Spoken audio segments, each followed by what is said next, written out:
Welcome to the Government News Brief for Wednesday, January 27, 2016.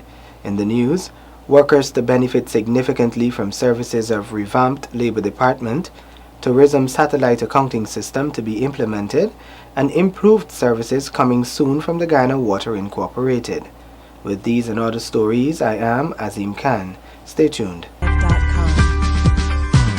Thanks for staying with us. This is the Government News Brief.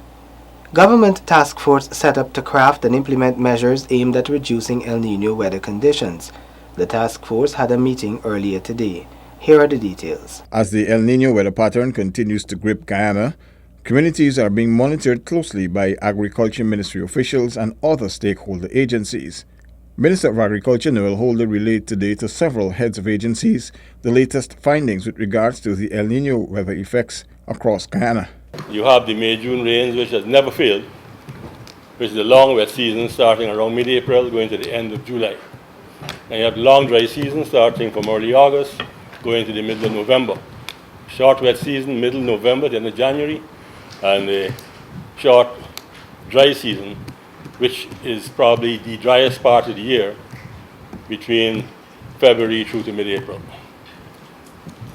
Now, currently, we are experiencing an El Nino situation, which affects some parts of the world with drought and other parts of the world with floods. As you're probably aware, southern South America is experiencing flood conditions, Paraguay and Argentina.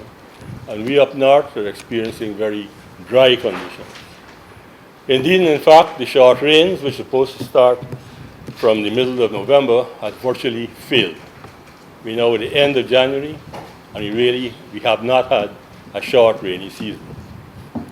From what I gather from the Hydromet people, the May-June rains are likely to be late. They probably will not start in the middle of April, but probably sometime during May. Now, this puts a tremendous pressure on the entire system. Addressing stakeholders was also Minister of Communities Ronald Bulkin, who stressed the need to share water resources equitably. And that we don't have a situation where anyone, because of their proximity to the sources of surface water that is available, that there is any monopolization, but that we can have such equitable access so that all are treated fairly. I'm sure we will shortly hear on the question of availability, but I believe it has already been established that the water levels in the various conservancies, Tapakuma, Borosiri, EDWC, they are all at alarming levels, and I believe that water is now being pumped from other sources into those conservancies, or at least some of them, to allow for some amount of gravity feeding for irrigation and other purposes. So we are here to identify what are the necessary activities and hopefully to begin to identify a process by which those necessary interventions can be costed so that a proposal can be put to Cabinet for its consideration. The Agriculture Ministry is working with other agencies such as the Civil Defense Commission and the National Drainage and Irrigation Authority to monitor areas hardest hit by the current weather conditions. Interventions will be made where and when needed. Consumers can expect enhanced water quality as the GWI Water Incorporated embarks on a massive countrywide maintenance. More in this report. GWI is working to reduce the iron content in the water provided to citizens as it undertakes a massive cleanup exercise of its wells and distribution mains.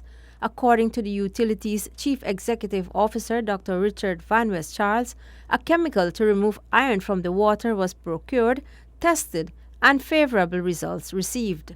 This is where we have to work with the population understanding. For the improved product, there are certain things that have got to be done. So the well maintenance program is going to be aggressive across the coastline as we use the product in the distribution system. During the maintenance exercise, intense flushing of the water distribution lines will be done. The aim is to provide improved services to the customers. The instruction now is that they should be flushing once a week. The managers are going to be looking at the water quality analysis and making adjustments as they go on. But we know that, and I think all of the managers are clear in terms of what we want to do, what they want to do for the people that they deliver water to, in terms of improving the quality. The GWI CEO has assured that the utility company will continue to work to effectively execute its mandate, which is to deliver safe, adequate and affordable water and to ensure safe sewerage systems for improved public health and sustainable economic development. With this government news brief, I'm Shanta Gopadan reporting. Public and private sectors workers can be assured of their rights, improved working conditions, and fair remuneration with the labor sector revamp. Here are the details. My overall vision for labor is that worldwide, Guyana must be seen as a place where business can be done, where there's a stable labor force, where there is no problem of industrial unrest. At the same time, workers must be able to feel that whatever issues they have, they don't have to go to the stage of arbitration, but that they must have the confidence that with our intercession, they will be able to have matters settled at just dialogue. The minister is of the view that Guyana must have less industrial unrests since over the last years the country has been plagued with a number of strikes. It is against this background that the ministry will now be working to ensure that a stable industry is maintained and the Guyana's image is improved. We feel that as the Ministry of Labour, we're supposed to have and to promote a balance between employer and employees. To do this, we intend to ensure that respect by the worker is given to the employer as well as the employee himself respects the workers. So the workers' rights as well as the employers' rights will be on the front burner. The development of cooperatives will gain significant attention under this renewed focus, as the ministry will also be engaging the services of an expert to revamp its co-ops department. As the overall process continues, there will be regular engagements with trade unions, workers and workers' organizations, and all stakeholders in the labor sector. The ministry will be moved into a more progressive mode.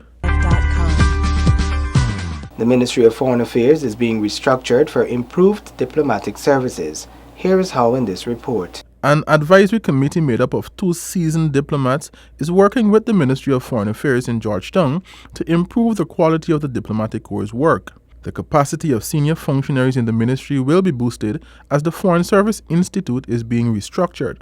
This streamlining will also see the ministry adding departments and the senior persons managing the diplomatic affairs of the ministry. Additionally, senior officers who never served overseas will be given an opportunity to do so. The next phase is to look at recruitment and make sure that those persons that are recruited bring with them the skills we need. The ministry is perhaps more than adequately served with persons who have a relatively, what I would regard as a relatively narrow background in the area of international relations, and we're looking to bring in other skills, whether they be language skills or in the sciences, maths, English itself. People, you want a varied, a team with varied experience and capacity that can do analytical work in a variety of areas and in a variety of geographical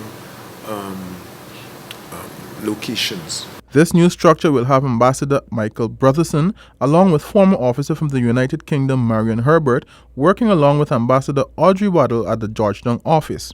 The move to improve the capacity of the Foreign Affairs Ministry is aimed at advancing Guyana's economic interests and securing protection for the defense of its territorial integrity within the international community. With this government news brief, I am Glendon Greenwich reporting.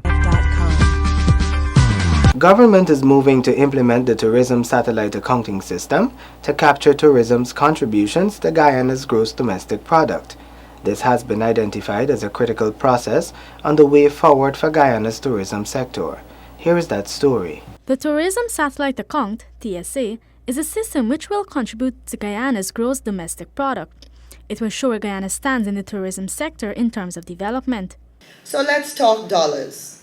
The National Competitive Strategy Unit in Guyana in the report of May 2013, stated that the estimated value of tourism and hospitality activities generated by tourists in Guyana had an estimated value of 215 million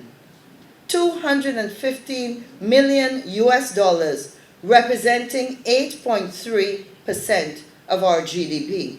She pointed out that the importance of tourism to the country's gross domestic product, noting that it contributed 8.9%. If we could achieve 8.9% of GDP, and this was achieved really with only moderate governmental support over the last decade, can we imagine what the future could hold? Imagine what our contribution to Guyana's GDP could be at the end of 2016, as Guyana begins to attract more citizens of the world, especially our nationals living in the diaspora. With our current system, an accurate reflection of the dollar value of this investment, that is, revenues that generated from the sector, would be close to unassailable. A tourism satellite account committee was formed last November, comprising of varying entities such as the Bureau of Statistics, Ministry of Finance, Immigration Office, and the Bank of Guyana. TSA is a standard statistical outline and is a key instrument for measuring tourism economically. With this government news brief, I'm Shanaz Low reporting. With that, we've come to the end of the government news brief for Wednesday, January 27, 2016. The government news brief, along with all other GNO programs, can be found on our website. We are also on Facebook and YouTube. You are reminded that our Guyana Nice campaign continues. We are asking you to send us a photo of any developmental activities, ongoing projects, or just a photo of your community. This is our photograph of the day taken by one of our cameramen. On behalf of all of us here at GNO, thank you for watching.